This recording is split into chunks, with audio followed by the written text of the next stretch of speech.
Hi, welcome to the San Francisco School of Copywriting, Copywriting to Go mini course of pro tips with me, Amanda Caswell, founder of AdBuzz PR, an advertising and PR agency in New Jersey. I use these pro tips all the time in my work with major brands, Fortune 500 companies, startups, you name it.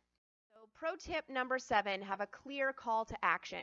You could be the most creative copywriter in the room. But if there isn't a clear call to action, then your audience won't know what to do, except maybe head over to the competitor.